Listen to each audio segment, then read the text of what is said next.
एक बार ताली हाला कर लो कैसे तो करे हैया गोरी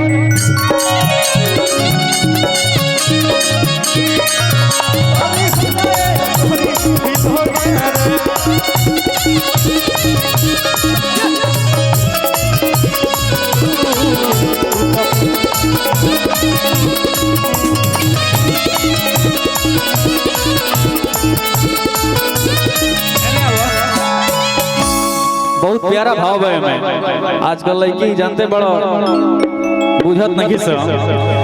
अरे गिरगिट के जैसे तू रंग बदले लू आ तू ही हवा पहिला प्यार सबके कहेलू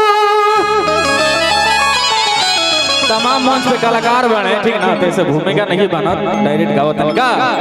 अरे गिरगिट के जैसे तू है ना वो अभी वायरल चलता है ना देखो एक बार सब मीडिया भाई हमारा ही बने रंग बदले लू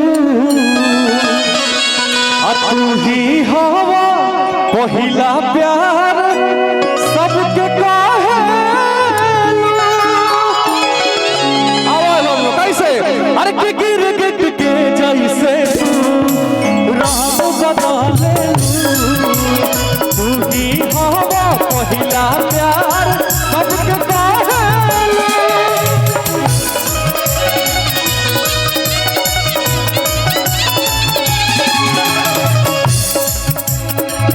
शुरुआत में तू हंसलू फिर धोखा देके फंसलू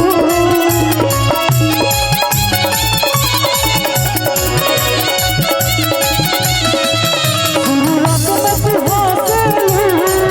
फिर धोखा देके फंसलू अरे की दिलवा कानून दारेलू तारे के देखा था नहीं अरे की दिलवा दुखाई दवा खाना ना मिली की दिलवा दुखाई दवा खाना ना मिली कि फिर पास आवे के चाहबू फिर पास आवे के चाहबू बाकी बहाना ना मिली दिया बार खोजबू हमारा जसन दीवाना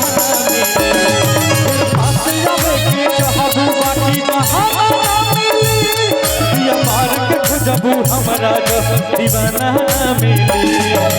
मिल गयू जज्बात से हमारा धोखा दे के हो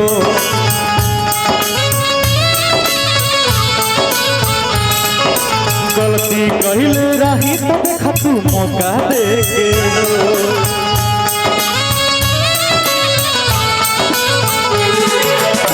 गयू जज्बात से हमारा धोखा दे के हो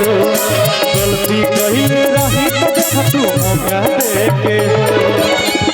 दिलवा दुखाई दवा खाना ना मिली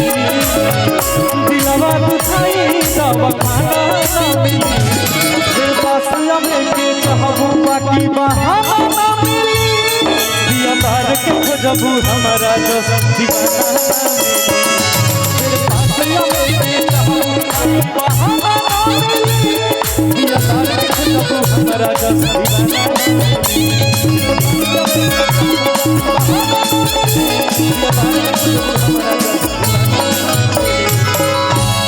दिल से अभिनंदन आप लोग सही प्यार देते रहे भाई के।